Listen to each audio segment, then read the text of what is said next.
It would be wrong to say that the entire response has been hostile. There has been some moderate, some considered response.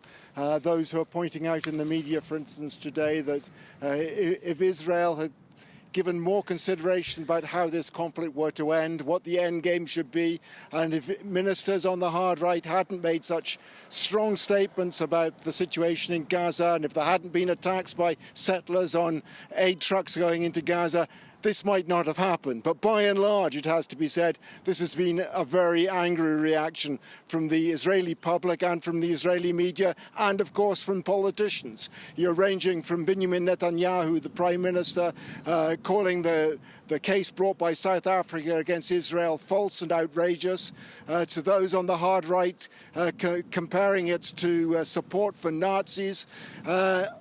And those simply saying, look, you know, we are not going to stop, nothing. Benny Gantz, one of the members of the War Cabinet, nothing will stop us completing our operation anywhere in Gaza, including in Rafah.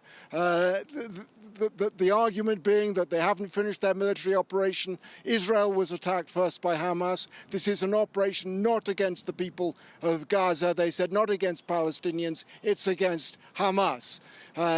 An argument that is increasingly falling on deaf ears, it has to be said, in the international community. But in Israel, there seems to be a growing sense of victimhood. You know, why are we being singled out in this way? Why, for instance, in 2018, did the International Court of Justice not cramp down on the Myanmar government over the Rohingyas? Why didn't they try to stop a genocide there? This sense of victimhood is all pervasive at the moment. Yeah, and going along with that, Rob, hours after the ruling from the ICJ, fighting did continue in Gaza, Israel conducting strikes across the Strip. Tell us more.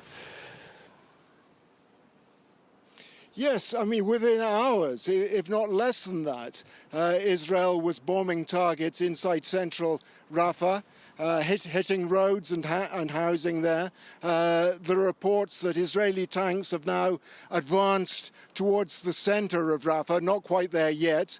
The city itself is effectively divided into three areas now.